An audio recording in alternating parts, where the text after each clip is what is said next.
warahmatullahi wabarakatuh. Kami dari mahasiswa Universitas Pamulang, Fakultas Ekonomi dan Bisnis Prodi Akuntansi semester 4, kelompok 9. Video ini dibuat untuk menyelesaikan salah satu tugas dalam mata kuliah perilaku organisasi dengan dosen pengampu Ibu Vivi Iswanti Nursyriam, SOS MM. Kami dari kelompok 9 yang terdiri dari 3 anggota kelompok yang masing-masing bekerja sama memenuhi tugas dengan judul materi komunikasi dalam organisasi. Sebelum kami masuk ke pembahasan lebih lanjut, izinkanlah kami memperkenalkan diri terlebih dahulu. Yang pertama, Anissa Fadila Putri dengan NIM 2110112502272. Selanjutnya, Hanifah Aryani dengan NIM 2110112501169, dan yang terakhir, Leisha Indasari dengan NIM 2110112502269. Baiklah, kami dari kelompok 9 akan mempresentasikan materi dengan judul Komunikasi dalam Organisasi. Komunikasi merupakan dasar untuk pengambilan keputusan, di mana komunikasi menyediakan informasi yang diperlukan bagi pembuat keputusan dan tim untuk mengirimkan informasi guna mengidentifikasi dan mengevaluasi berbagai alternatif. Sedangkan komunikasi organisasi yang pertama menurut Face and Fowles tahun 2001, yaitu komunikasi organisasi merupakan perilaku pengatur organisasi yang terjadi di antara orang-orang dalam organisasi, dan juga bagaimana mereka yang terlibat dalam proses itu berinteraksi dan memberi makna atas apa yang terjadi. Yang kedua, menurut Wirianto tahun 2005, di mana komunikasi organisasi adalah pengiriman dan penerimaan pesan organisasi dalam suatu kelompok, baik itu formal maupun informal dari suatu organisasi. Adapun unsur-unsur komunikasi memiliki konsep komunikasi terdiri dari 5 komponen utama. Yang pertama itu unsur who, yaitu siapa. Yang kedua unsur sewat, yaitu apa yang dikatakan.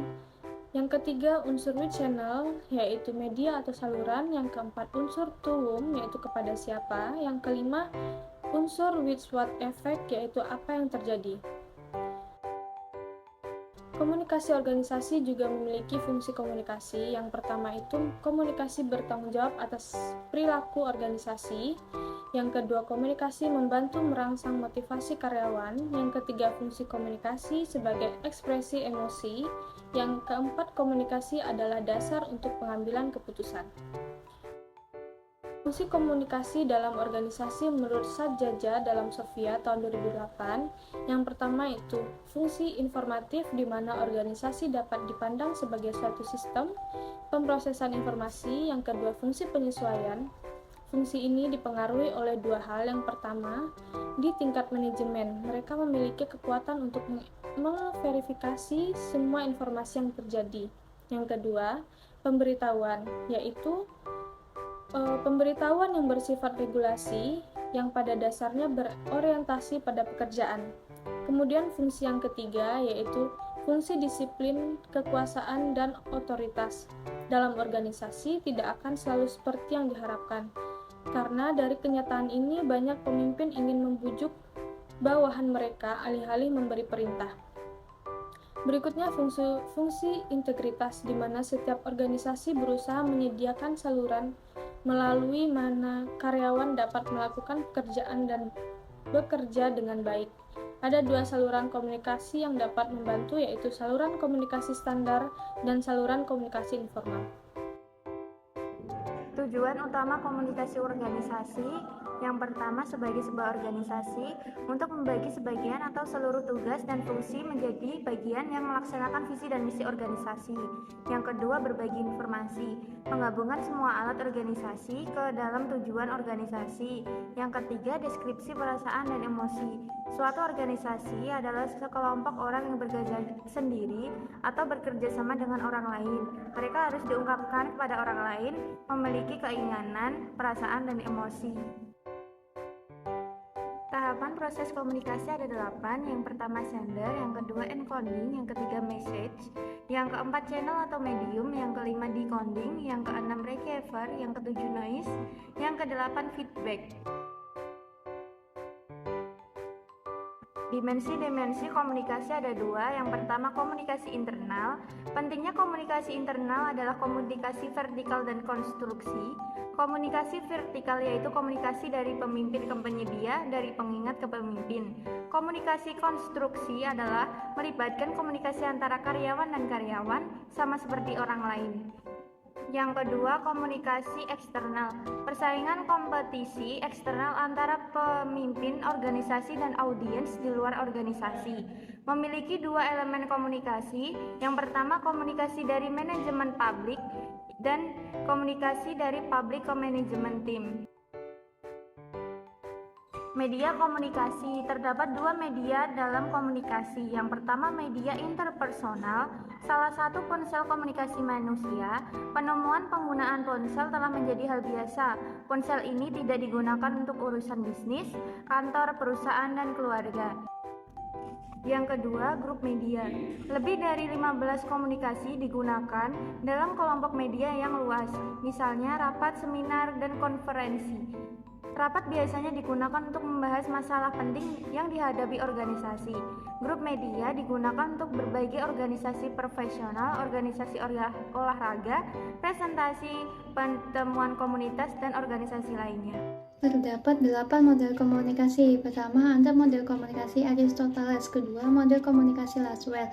Ketiga, model komunikasi Shannon dan Weaver. Keempat, model komunikasi SMC Arbello. Kelima, model komunikasi Berlin. Keenam, model komunikasi Osgood dan Scrum. Ketujuh, model SNR, model komunikasi tes sederhana. Kedelapan, model Wesley dan Maskelyne. Jadi, contoh kasusnya itu misalkan PT Golden Castle bergerak di dalam bidang konveksi atau tekstil, mengalami permasalahan antara perusahaan dengan karyawan. Permasalahan ini terjadi disebabkan oleh adanya miscommunication antara atasan dengan karyawannya, adanya perubahan kebijakan dalam perusahaan mengenai perhitungan gaji atau upah kerja karyawan. Namun pihak perusahaan belum memberitahukan kepada para karyawan, sehingga karyawan merasa diperlakukan semena-mena oleh pihak perusahaan. Maka karyawan mengambil tindakan yaitu dengan mendemo perusahaan. Namun tindakan ini malah berujung pada PHK besar-besaran yang dilakukan oleh perusahaan tersebut. Sehingga cara mengatasi masalah dalam perusahaan harus benar-benar dipahami oleh manajemen inti dari perusahaan. Untuk meminimalisir dampak yang timbul, permasalahan atau konflik yang terjadi antara karyawan dengan atasan yang terjadi karena masalahnya komunikasi ini harus diantisipasi dengan baik dan dengan sistem yang terstruktur, dengan cara membentuk suatu sistem informasi yang struktur agar tidak terjadinya kesalahan dalam komunikasi. Misalkan dengan membuat komunikasi dua arah antara atasan dan bawahan menjadi lancar dan harmonis. Dengan membuat rapat rutin, beri pelatihan dalam hal komunikasi kepada atasan dan karyawan. Pelatihan ini akan memberikan pengetahuan dan ilmu baru bagi setiap individu dalam organisasi dan meminimalkan masalah dalam hal komunikasi. Maka dari itu pentingnya komunikasi terhadap atasan dengan bawahannya agar terlaksananya dengan baik dan juga akan berpengaruh dan tidaknya perusahaan tersebut. Jadi kesimpulannya, dalam suatu organisasi, komunikasi diperlukan untuk mencapai tujuan organisasi, yaitu memberikan kesempatan kepada individu untuk berinteraksi sosial dan untuk meningkatkan efisiensi organisasi dengan menciptakan saluran komunikasi alternatif yang sering kali efektif dan efisiensi. Komunikasi organisasi mencakup seluruh kegiatan yang direncanakan, dan untuk pelaksanaan rencana tersebut diperlukan komunikasi yang baik agar pelaksanaannya berjalan sesuai rencana sebelumnya sehingga usaha dalam pencapaian tujuan dapat diarahkan.